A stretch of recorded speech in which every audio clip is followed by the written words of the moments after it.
ituloy ng Committee on Good Government and Public Accountability yung mga tungkol sa Meralco na akala ng iba wala nang kinalaman ng mga Lopez sa Meralco dahil ibinenta nila yan. Pero yun pala, sila yung isa sa mga power producer. Sandali, nawala yung ilog ah. Yes. Ayun, Mike. Ito, Congressman, paano yun? Okay. well, una sa lahat, gusto ko magpamanhin to kayo kasi kanina pa kami pumapasok doon sa linya nyo.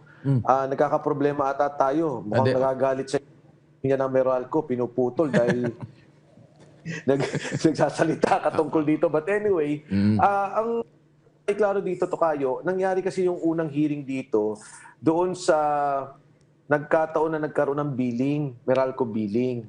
Tapos nga, billing na yon, nagtawag kagad ng investigasyon para makorek kagad yung sitwasyon na yon at wag na mamabahala yung ating mga mamamayan, partikular doon sa mga sinisilbihan ng Meralco. Nung kami nagkakaroon ng hearing, ang isang nagtanong, hindi ko na papangangalanan, pero marami sa kanila kasama franchise hearing, sabi niya, bakit hindi nyo ba ibaba ang presyo? Ang sinasabi ng Meralco, well, nakatali yung kanilang kamay kasi 55% ng binabayaran natin, actually hindi naman dahil sa kanila, dahil doon sa planta na kanilang pinagkukunan. Kaya nung nagkataon naman, nung franchise hearing, binanggit ko rin na ang dalawang planta ng Meralco, ng Lopez, na silang nagmamay-ari, ay nakapirma sa Meralco nung sila pa rin ang nagmamay-ari. Pumirma sila sa sarili nilang mga planta. Grabe. At, well, batay sa aking pag-aaral, tingnan natin kung ano itong mangyari dito, Tokayo. Pero ang sinasabi nga nila, kung ito'y matatanggal o marireview yung kontrata at mababawasan, kahit pa paano makakabawas tayo ng piso bawat kilowatt hour sa presyo sa ating mga kababayan. Well, so ang lumalabas pa rito, katulad ng binanggit ko kanina, nung araw, akala natin ng mga Lopez ay wala nang kinalaman sa operasyon ng Meralco dahil sa kanila dati, ibinenta sa Pangilinan Group of Company, yung pala, nandyan pa rin, may naiwan pa rin mga kontrata at sila pa rin yung power producer. At yun ang dahilan kung bakit kung ang lengguwahe dito ay nakatali yung kamay ng mga taga-Meralco na sumunod dun sa kontrata at hindi sila pwedeng mag-rollback o magbawas ng singilin natin o ng singilin na sa ating mga konsumo. Congressman. Makato kayo, kasi itong kontrata na to 25 years at nung nakalagay doon sa kontrata, may garantiya, gamitin man natin o hindi yung kuryente.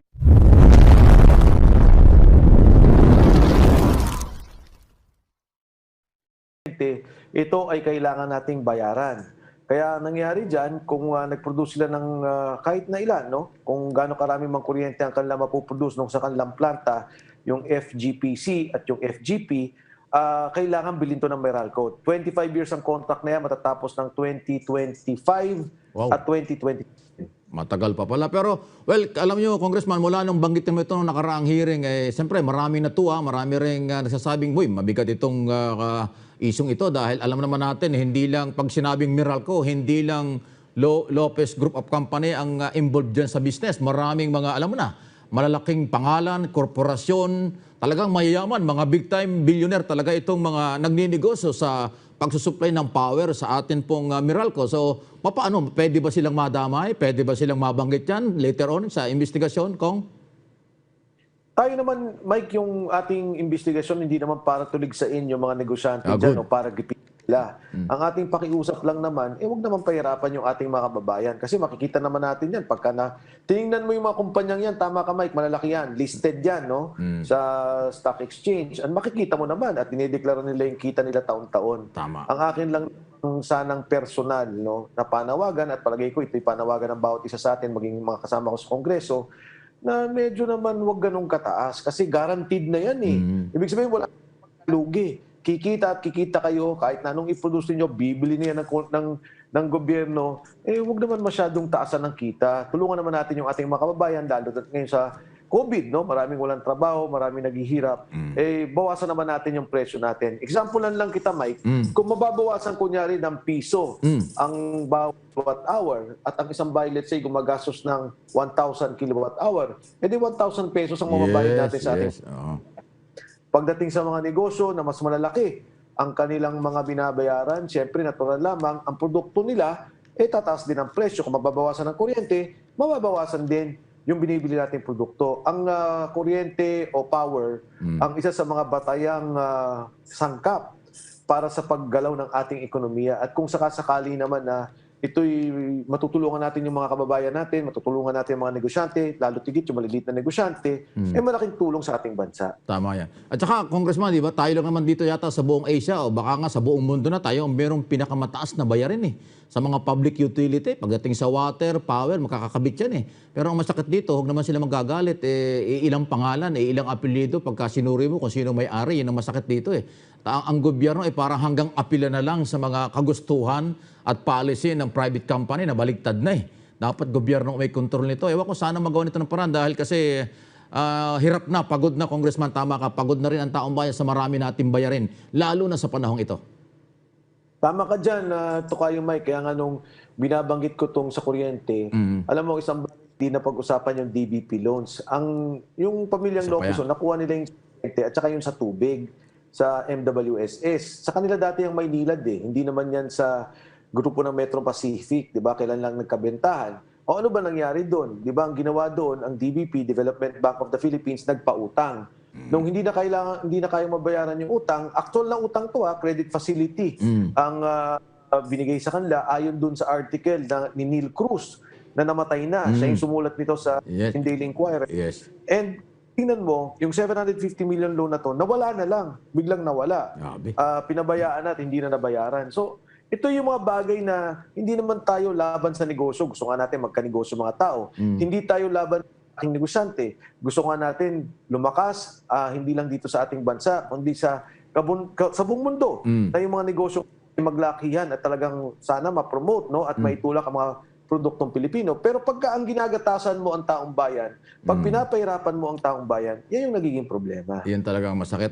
So, mapunta tayo sa investigasyon gagawin yan na magkakadugtong sa ibig sabihin, hindi yung involvement ng mga Lopez sa Meralco at saka yung Asian Development Bank loan, pwedeng mabanggit pa rin ito sa pagpapatuloy ng mga hearing, Kong. Yes. Mike, Tokayo, i-correct ko lang. Development Bank of the Philippines. Development Bank of the Philippines. Okay. Sige. Yung dokumento sa kanila, ang sabi nila, meron daw privacy rule. Kaya nga nagkaroon talaga ng nagsapina na official para hindi naman din sila maipit, para naman tayo mag-comply sa legal requirements ng batas, para makita itong mga bagay na to. Pero tama ka dyan, Tokayo. Alam mo, in the end, yun naman ang gusto natin mapabuti yung ating makorek yung ating mga kailangang i-correct. And, to the credit of the President, hindi ko pa yan nakikita, hindi ko pa siya nakakausap. Siguro, mag-iisang taon na kaming hindi nagkita niyan. To the credit of the President, itong mga nangyayaring to sa ating bansa, ay dahilan na rin sa kanyang liderato. Hindi ko ma-imagine na magkakaroon ng hearing ng ABS-CBN, magkakaroon ng ganong diskusyon kung hindi sa ilalim ng ganitong pananaw o sa ganitong liderato ng ating Pangulo. Tama yan. Well, Congressman, ito medyo gusto kong madinig yung personal na reaksyon mo dito at alam mo naman, siguro nababasa mo na rin yung mga comment at napakaraming sumakay sa isyong ito diyan sa ginawa nyo sa ABS-CBN o diyan sa voting na ipinasara nga yung ABS-CBN. Ang nakakalungkot, mga kasamahan mo pa diyan sa Kongreso na nag-participate naman sa hearing, pero masyadong negative yung mga sinasabi katulad nung ako Bicol Party List. Ang sinasabi niya, paano ka man ako sasali sa voting, lutuan. Mga ganon, di ba? Yung isa naman dyan, nagsasabing one-sided. Alam mo na, masasakit kasi, pero alam mo yan Ano bang message mo? Ano bang pwede mong maging reaksyon dyan sa mga... Kasi ako, ang tagal ko rin nag-cover ng Congress, alam mo naman yan, ng mga nakaraan. Parang hindi naman ganyan ang mga congressman ng mga panahon nyo, nung araw. Parang mayroong respeto naman kayo sa isa't isa. Bakit ngayon parang dahil sa ABS-CBN at isang korporasyon, bakit winawasak naman nila yung ating institusyon? Pakilang po, Kong. Actually, Mike, gusto kong sagutin noon si Congressman Garbin. Siya yung nagsabi yung Garbin, okay. From the start. Pero nakita ko bigla, naglabas siya ng denial. Sabi niya, hindi totoo yun, hindi ko sinabi yun, at hindi yun fake. Well, itong latest, no? Kausap ko rin yung mga kasamahan niya o yung mga kaibigan namin sa Ako Bicol Party List, yun ang kanilang sinasabi. But assuming, for example, na totoong sinabi niya yung luto na, alam mo si Congressman Marcoleta, nagtawagan lang kami, siguro several days ago, mga 4 or 5 days ago na sinasabi niya, nung umpisa, hindi niya alam, kasi siya naman openly, nagsalita na siya kagad nung opening pa lang kung ano yung aming mga paninindigan, kung ano yung aming mga posisyon to. Pero sabi niya, nung nakikita ko na yung nangyayari at nakita ko nagtatanong ka ng maganda at nung nakikita mo naman ng mali at bumoto ka, talagang sabi niya, natuwa ako. Kasi nga, yung paninindigan sa ganung bagay. Sabi ko nga sa kanya, alam mo sa katotohanan, sa tingin ko, ang isa sa mga kritikal na nagkaroon ng pagbabago sa maraming kasama, nung magsimula yung usapin ng labor. Yeah. Kasi dito, agad, nagsalita si Congressman Ronzalo na author at nagsalita si Congressman Paduano. Ito yung mga nag-withdraw nung kanilang resolusyon. Kung naalala mo dyan, Tokayo Mike, kung mapapanood mo nung nagsasalita ako, may nagsalita sa background boses lang maririnig. Hindi ko kayang depensahan. Sobra, sabi niya, hindi ko kayang depensahan. Yung boses na yun, si Congressman Paduano, kasi ang background niyan, ano yan progresibong sektor din yan. Party list. Oo, nung marinig nila yung problema sa labor, yung 10, 20 years, hindi ma-regularize, tapos yung mga cameraman, audioman, talagang ang tagal na nandyan, tapos gusto lang mag-regular, naipit, doon nagsimula yung kanilang pagbabago. Tapos, nung magsimulang pag-iusapan yung taxes, hindi nababayaran yung, di ba sa 4 na taon, 1.4 billion pesos lang ang kanilang binayaran, yung GMA, isang taon lang binayaran ng 2018. So parang nagugulat na ang lahat. Dito tingin ko, Mike, nagsimula yung ganyang problema. Ang isa pa dyan, for example, nung nagsisimula ng Amcara, yung usapin ng tower, nagagalit na si Kong Boying, si Kong Marcoleta tungkol dyan, nagkaroon talaga ng bakit ganyan? Parang masyado namang atang ginagamit ang poder, masyadong ginagamit ang lakas na kahit sa Kongreso, kahit sa ibo ay hindi na nare-respeto. Okay, oo nga. Well, nabanggit mo yung Amcara, tagilid ang franchise niya kasi i-renew yan this coming November. Ayan, sama nung image nitong nangyari ito, kaya baka mahirapan ding ma-renew yan. Pero alam mo na, sabi ko nga, siguro yung mga kakampi ng ABS-CBN ay dala ng emosyon, galit, kung ano man ang meron sa kanila, kaya negative masyado.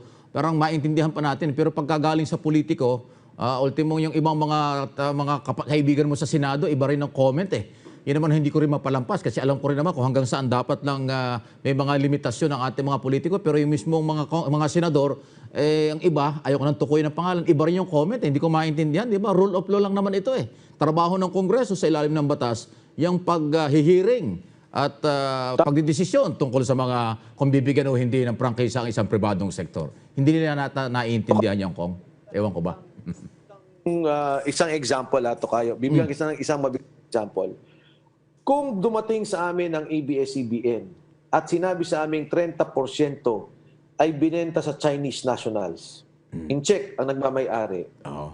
Yun ba, nakita na namin na merong violation ng Constitution na malinaw, sasabihin namin sandali lang kasi may mga empleyado o yung survey ganito o yung survey ganyan, sabi 75%. Dapat, di ba, hindi Ang trabaho namin ay tingnan namin ang aming duty kung nag-comply sila sa Constitution, kung nag-comply sila sa mga batas ng labor, sa manggagawa, sa buwis, sa taxes, at kung ano pang alituntunin ng NTC. Yun ang aming trabaho. At katulad mo, Tokayo Mike, journalist ka, pag kami nakita kang ginawang mali, di ba? Kahit nasabihin, ay hindi popular yan na ibalita mo, kailangan mong ibalita yun Yes, obligasyon yan obligasyon mo. Ganon din kami.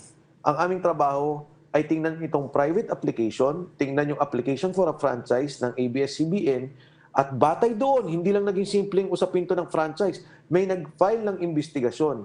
At batay doon, ay pag-usapan namin kung talaga bang nasagot nila yung mga problema o yung mga tanong tungkol sa konstitusyon, tungkol doon sa Amcara, tungkol sa taxes, tungkol doon sa citizenship, tungkol doon sa labor, tungkol doon sa bias. Lahat ng to diniscuss. Ang linaw. Ang daming hearings ito, 12 hearings, inaabot kami ng gabi. And so it would be unfair for people to say, yung mga nasa Senado o nasa kasama namin sa Kongreso, na parang hindi to ginawa o hindi namin pinagtrabahuan. Siguro yung mga nagsasalita, hindi nila ginawa yung trabaho nila. Kami pagod na pagod. May COVID, kami dyan napupuyat at nagbabasa, para nga may tanong namin ang tamang tanong at magkaroon kami ng tamang isip kung paano kami magdesisyon sa resolusyon. Anyway, basta huwag ka lang mabahala, Congressman Defensor, sir, at alam mo naman siguro at para sabihin, para malaman mo rin, ang majority siguro ng mga Pilipino ay naniniwala naman sa inyo. Katunayan, yung ibang mga nagsasalita dyan, maaaring may mga personal interest lang, pero yung mga naniniwala at sumasaludo sa inyo, doon sa hindi lang dati 4 lang kayo, 5 lang kayo, ngayon naging 70 na. So napakarami na. Talagang hindi kayo malilimutan ng taong bayan. Kaya expected ba natin yung may mga mixed reaction, positive o negative, pero yung majority palagay ko ay sumasang-ayon sa inyo. Kaya maganda pa rin kahit paano, Congressman. Salamat po sa mga ginawa ninyong yan. Thank you, Tokayo Mike. At kailan lang narinig ko si Vice President Leni Robredo Yun na nga.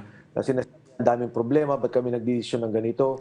Medyo mas, di ba, coming from the Vice President at alam mo naman na nagtrabaho kayo. Isa lang naman ang katanungan ko eh. Ang Partido Liberal ay nandoon ng 2014. Siya ang presidente ng Partido Liberal, hindi ko alam ang posisyon niya ng 2014. Ang speaker si Sonny Belmonte ng Partido Liberal. Ang Senate President ay si Senator Drilon ng Partido Liberal.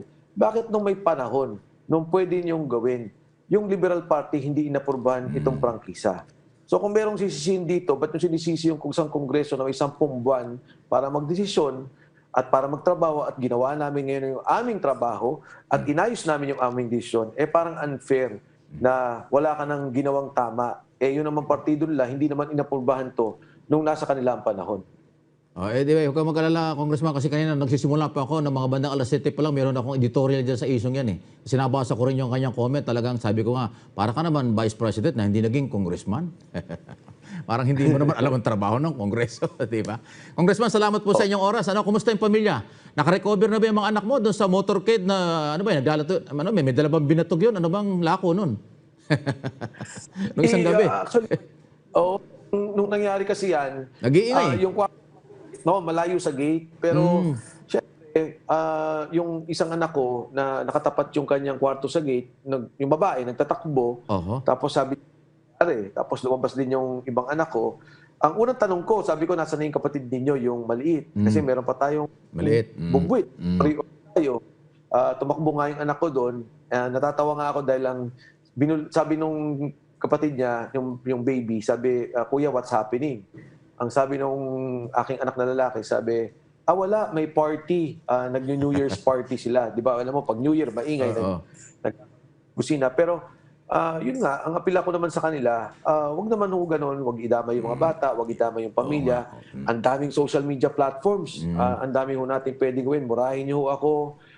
Tinitira naman nila ako, Mike. Minumura nila ako. Nakikita ko. Ang talagang may direktang sinasabi, mamatay ka na, hindi ko naman pinapansin yun eh. Pinapabayaan ko yun dahil yun ay karapatan nila. Pangit na lingwahe, hindi magandang lingwahe, pinababayaan ko dahil ang iniisip ko, ako isang public official. Kahit na alam kong hindi na tama yung decorum at yung kanilang civility about it. So, sa akin, Tokayo, Mike, yun lang ang aking apela sa kanila. Huwag naman po yung mga bata at walang alam dito sa issue. At saka, ang problema pang isang Mike, hindi mo na alam eh. Baka mamaya may mambato ng molotov, may bato ng kung ano. Correct. Hindi na ho tama yung ganong sitwasyon. Hindi, tsaka private property, bawal na bawal yan. Tayo nung araw, nagrarally din tayo. Hindi tayo pumapasok sa ibang property, private property, delikado ron. Baka may puputok doon na galing sa bintana, may paglalagyan ka ron. Kakaiba pagkagaron, di ba? Anyway. Tama. Malalampasin din yan ng pamilya mo at sabihin mo rin sa mga anak mo, naintindihan ko Tokayo, no? Advise mo na rin yung mga anak mo, hindi naman sila nakikialam na dahil nasa politika ka at saka ganyan talaga ang buhay, baka kasi may mangyari pa para at least naka-prepare din yung mga bata. Huwag naman sana maapektuhan ng tuluyan. Thank you, Mike. Thank you, Kong. Sa malasakit at sa advice. And salamat sa iyo. Magandang umaga po sa inyong lahat. Salamat po. Thanks for watching. Don't forget to subscribe and hit the notification bell.